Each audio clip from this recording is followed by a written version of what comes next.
You often hear ultra-successful people muse about how their hard work and determination got them where they are, but they're lying to you and they're probably lying to themselves. There are a ton of people beasting 25-8 Corey Anderson style that never amount to anything, and it's because they didn't get a lucky break. Yes, hard work is the key, but without some luck, there's not going to be a door to open it with, and so today we're going to take a look at 10 of the luckiest fighters the sport has ever seen, and I'm not talking about in the cage. Today is all about opportunities that essentially fell into these fighters' laps and either cemented their legacy in the sport or skyrocketed them to stardom. In a world where luck can change your life, these 10 fighters all hit jackpots. I'm Tommy from MMA On Point, and these are the 10 luckiest career breaks in MMA history.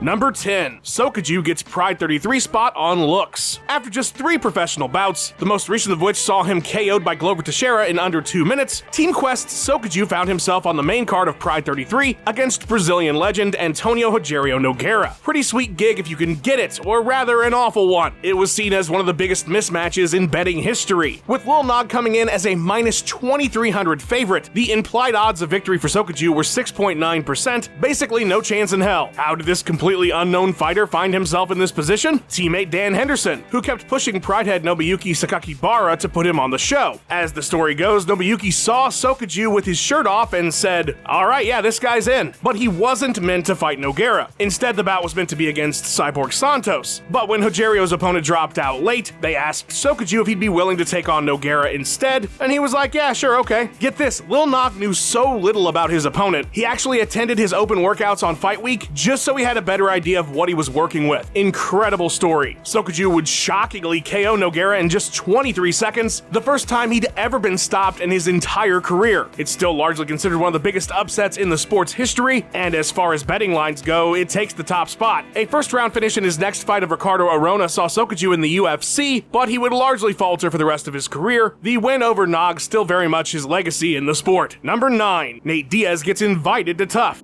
At 21 years old with a 5-2 record, Nate Diaz had just come up short in the biggest fight he'd had up to that point in his career, a bout for the WBC lightweight title against Hermes Franca. Diaz would be armbarred, the only submission loss he's ever had, and well, things were kind of up in the air at that point. The WBC had not yet been purchased by Zuffa, that would come a few months later, and so it looked like the younger Diaz brother, who got the biggest payday of his career up to that point of $12,000 for the Franca fight, was to keep on grinding and get experience on the regional scene, hoping to one day follow in his brother's footsteps, who was on the tail end of his UFC run, about to branch off and become the star he would eventually return to the promotion as. It was at this time that the UFC approached Diaz to participate in Season 5 of The Ultimate Fighter. They specifically invited him. He wasn't the one who initiated the process. While his brother Nick had turned down a spot on Season 4, as he felt things just wouldn't have gone well for him living in a house with all these other fighters, he encouraged his younger brother to take the opportunity, seeing the potential it had to help Nate with his budding career. And oh boy did it. Diaz was a seasoned standout and would eventually win the show with another lucky break, as Manny Gamburian would separate his shoulder on a takedown attempt early in round 2 after dominating the first. Between his tough luck and getting the first McGregor fight, the MMA gods have been kind to Nate Diaz, at least a couple times. Number 8. Dave Menne is chosen for inaugural UFC Gold. In April of 2001, the unified rules of mixed martial arts were created, and one of the changes that came as a result of that was the creation of the 185-pound middleweight division, as before middleweight was actually the light heavyweight that we're familiar with today. Zuffa, having just purchased the UFC a few months prior, set out to expand the promotion's divisions and fill in that 185-pound gap. The question was, who do you get to fight for the inaugural title? The answer turned out to be 39-fight veteran Dave Menne and unbeaten up-and-comer out of Cesar Gracie's camp, Gil Castillo. Stockton 209 what? Now, old Gil was just 8-0, but he was stacking up belts at the time, winning the middleweight King of the Cage title before defeating Nate Marquardt for the IFC welterweight strap. At the time, though, he was seen as unproven, but someone with a lot of potential. Menne had seen it all at that point. He fought everywhere. The Midwest, Hawaii, Japan, Kuwait, anywhere and everywhere they'd pay him to punch somebody. A few months prior to UFC 33, Menne was TKO'd by Hiromitsu Kanehara at the Ring King of Kings 2000 final, but things were different back then. You could lose in Japan and a casual fan in the US didn't know about it. After 4 years and 40 fights, Dave would get the biggest break of his career in being chosen for that inaugural title bout, and he would win via unanimous decision. Given his unsung pioneer status, and the fact he would never win in the UFC again following his championship victory, it truly is a lucky break he has that place in middleweight history, because given his contributions, it's well deserved that he's remembered, but had that fight never happened, chances are you wouldn't know who Dave Menne is today. Number 7. Mike Perry randomly ends up on a legendary card. It's amazing how a series of seemingly unrelated events can come together to create an opportunity for somebody. Mike Perry's UFC debut was pure butterfly effect. After being signed with the promotion at 7-0, plans were in the works to get Perry a fight, but it was not going to be at the UFC 202 card, and it certainly wasn't going to be on the pay-per-view itself. What happened is, well, first and most importantly, Conor McGregor skipped a press conference for UFC 200, and so his highly anticipated rematch with Nate Diaz was moved to UFC 202. Then on the main card, Hyung-Gyu Lim, who was set to take on Sultan Aliyev, needed a late replacement opponent after Aliyev injured his wrist. Perry was asked to step in on short notice and accepted the bout. After getting some buzz from his bizarre weigh-in stare down and fake handshake, which I still love to this day,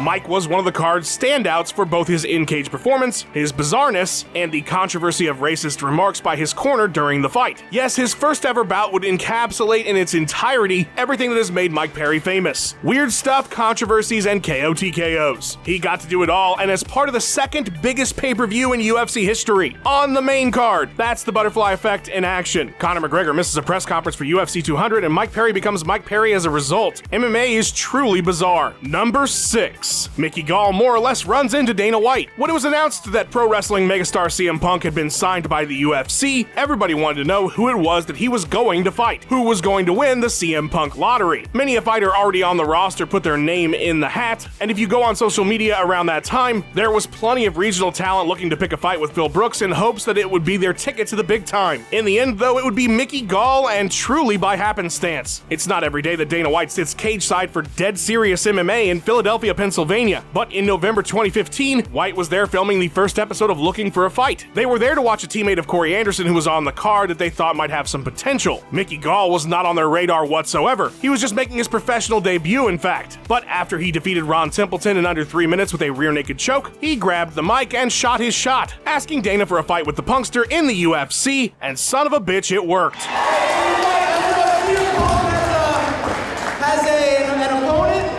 I would love to fight that man, CM Punk. Well, pretty much, it got him into the promotion after a single pro fight, and he still had to defeat Mike Jackson first, but that was really just so they could put him in front of the regular UFC audience and do a proper build to the Punk fight. Gall's been in the UFC ever since, not a bad way to get yourself into the big time. Number 5. Bob Sapp accidentally becomes an MMA star. You would think that a guy the size of Bob Sapp wouldn't need a lucky break in just about anything. Surely someone that gigantic could find someone to pay him for something, right? Well, believe it or not, that hasn't always been the case for Robert. In fact, things weren't really going that great. He was cut from the NFL, sitting out for almost 2 seasons with the Vikings following PED failures. From there, he would try pro wrestling only because he didn't want to work at the funeral home anymore, and he was signed to WCW. But when the WWE bought them, his contract was terminated, and that's how Sapp ended up in an episode of the Tough Man Competition TV series on FX, fighting 1985 Bears defensive tackle William Perry, aka the Refrigerator, in an amateur boxing match, because that's what TV was in the early 2000s. Here's 2 giant dudes that don't know how to box, but they're somewhat famous. Let's watch them punch each other and see what happens. Sapp would win the sloppy fight, and shockingly, when this mess of a match was seen by K1's chairman Kazuyoshi Ishii, what he saw was dollar signs, an attraction fighter. And that's why I'm not a promoter, because I would have never picked up Sapp in a million years. But a big strong guy is interesting to people, and so after 6 months of training, Bob fought at Pride 20, and for about 4 or 5 years, he would be a massive star on the Japanese MMA and kickboxing scene. Which makes me think that in an alternate universe, Refrigerator Perry KO'd Nogueira at Pride Shockwave, and MMA doesn't even exist anymore. Number 4. Ben Askren gets traded to the UFC. It's a Hollywood action movie cliche. The retired badass is just minding his own business at home, living his life. Maybe he's carrying a tree on his shoulder, or eating ice cream with Alyssa Milano, and then trouble finds him. He's needed for one more job. He's got to come out of retirement and be a badass just one more time. That's basically what happened to Ben Askren. At least the first part. I don't think the movie would have reviewed as well if it ended how it did for poor Ben. But you know what? It was still a massive break. After defeating Shinsuke Shinya Aoki and moving to a perfect 18-0, Askren vacated his one welterweight championship and retired from the sport, the one fighter that got away from the UFC, the one every fan would always have questions about. Now, of course, in MMA, when you retire, your contract often lingers with your last promotion should you return, and in the case of Big Ben, that fact would lead to a career resurgence, and him getting the most hype and notoriety he would ever have. The wheels set into motion when Demetrius Johnson asked his manager Malki Kawa if he could get him out of his UFC contract. He'd just lost the title to Henry Cejudo, and his coach worked for one championship. Kawa was struggling to get Johnson released when he came up with the idea of a contract trade, DJ for Askren. And long story short, it worked. Ben wasn't even involved in the creation of this entire situation. He was simply an asset. But the benefit for him would be that he finally had that coveted UFC run. And while you might say that it was more of a bad break, keep in mind his star profile skyrocketed as a result. And much of the name power he has today came from that stint. Number 3, Jason Miller gets bully beat down. While the UFC, of course, is what largely brought MMA into the mainstream in the United States, the impact of Bully Beatdown's 3 seasons on MTV cannot go unstated. This was back when the channel was still very popular and the show did incredibly well in its initial run, providing a small window into mixed martial arts that a lot of viewers probably wouldn't have been exposed to if they hadn't already sought the sport out. The show made host Mayhem Miller one of the most recognizable fighters in the sport. Miller was of course known to the hardcore fans, but his hosting gig really skyrocketed his market value as a fighter and as a brand within MMA. But did you ever wonder how it is that he got the job hosting? This show was no joke. Its producer was Mark Burnett, who, if you're not familiar, is like the king of reality TV. He made Survivor, The Apprentice, The Voice, Shark Tank, Are You Smarter Than a Fifth Grader? And apparently a show that ran for one season called My Dad Is Better Than Your Dad. So yeah, he's a big deal, and as the story goes, one day he's watching some local TV in Texas where he came upon a show where MMA fighters were challenged by regular people to fights, which sounds incredibly dangerous and stupid, but Burnett saw gold and conceptualized Bully Beatdown on the spot. While trying to figure out who could host, his co-producer found a funny interview that Miller had done that was uploaded to YouTube, and they reached out to him. He didn't answer some casting call, he didn't ask his agent to look for some work. Reality TV God just found him like Apollo found Rocky, and the rest is history. What a break. Number 2, Seth Petruzelli gets a CBS main event from the prelims. After failing to win the second season of The Ultimate Fighter and losing his only 2 bouts in the UFC, it looked like Seth Petruzelli had probably made his mark in the sport of mixed martial arts. He was good enough to get to the big time, but would ultimately be an obscure trivia question at most in the eyes of fans. Of course, just because you've reached the peak doesn't mean your career ends, and a year after his initial UFC stint, Petruzelli found himself competing on the prelims of Elite XC Heat against Aaron Rosa. This was a huge card. It would air on CBS, and internet legend Kimbo Slice was headlining against MMA legend Ken Shamrock. Seth's prelim bout wouldn't be aired or anything, but hey, a gig's a gig, right? While literally waiting to walk out for his fight, which was next, Petruzelli was told he would now be in the main event against Kimbo Slice, a fight that would be seen by 4.5 million people on network television. Holy shit, I mean, it sounds like the plot of a bad Disney DCOM. How in the hell? Well, Ken Shamrock decided to go for a roll before the card and got headbutted, requiring stitches and his removal from the marquee bout. When CBS put the kibosh on Brother Frank stepping in at the last second, Petruzelli was chosen as, well, the sacrificial lamb for Slice. Basically, they thought it was the easiest fight for Kimbo. Instead, he knocked out the internet megastar in just 14 seconds, derailing perhaps the biggest hype train of all time, bankrupting Elite XC, and cementing his place in MMA history. Number 1, Steve Jenim bypasses all of UFC 3. This is my favorite UFC tournament ever because it's just a disaster, and it ends with the luckiest break possible for one Steve Jenim. The ninjutsu practitioner from Nebraska wasn't even scheduled to fight that night. He was simply an alternate, as these one-night tournaments can get a bit messy and sometimes a fighter needs replaced. It's just that the fighter who needed replaced on this night in 1994 was Ken Shamrock in the tournament's final. But the reason Ken needed replaced is just fantastic. So in the first round, Royce Gracie has to fight a cross-wielding absolute unit in Kimo Leopoldo. And while he would get the win after a 4-minute and 40-second struggle, the toll it took wiped Gracie out. And so with the prospect of facing a very tough Ken Shamrock in the finals, Royce threw in the towel before his fight with Harold Howard, allowing the Canadian to advance to the finals with just a single first-round bout that lasted 46 seconds. After Shamrock had defeated his semifinals opponent Felix Mitchell, another alternate because Keith Hackney got hurt TKOing Emmanuel Yarborough in the quarters, he decided to pull out before the finals. Not because he didn't think that he could go, he had planned on toughing out the injury he had sustained earlier in the night, but because Royce had already dropped out, he thought there was no point in going out there hurt to either beat Harold Howard or worse, get beat by Harold Howard. And so with nothing on the line for him, he left, and the legendary Steve Jenim, who hadn't thrown a single punch that night, was thrust into the main event where he submitted Howard in under 90 seconds and became a legend as far as I'm concerned. Also, his nickname is Ninja Cop. That alone warrants a Hall of Fame spot. I'm Bailey from MMA On Point, and yes, we are finally here in our brand new office. Let's go check it out. Hey, what's up, everybody? Welcome to our MMA Challenge of the Week. Today, I'm joined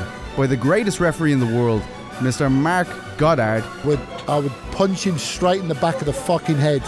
That's right, a brand new channel with brand new content. Welcome to Fight Front, the home of personality-driven MMA. Today, it's an MMA challenge where I take the worst rated UFC character in UFC Undisputed 3 all the way to the heavyweight championship of the world. And I'm reacting to Colin McGregor. Make sure you scroll on down and hit subscribe because you do not want to miss all the new content coming your way on this brand new channel. And hey, it's me, Tommy Toehold, and I'm rolling around on a damn monitor. Huge shout out to Lawton Veerkant for masterfully piecing this video together. The casual can be found on Twitter and IG at Lawton_Veerkant, where he's probably laying down some sweet tunes. A big thank you to Ben Rosette, who provided that sweet tune you heard in the intro. Check out his music by clicking the link in the description and go give him a follow on his Instagram and Twitter page at Ben Rosette. Thanks for watching. Please give us a like and subscribe. We've got 3 new videos or more for you every single week. Let us know what you thought of the video in the comments below. Follow On Point MMA on Twitter, and have yourself a wonderful day.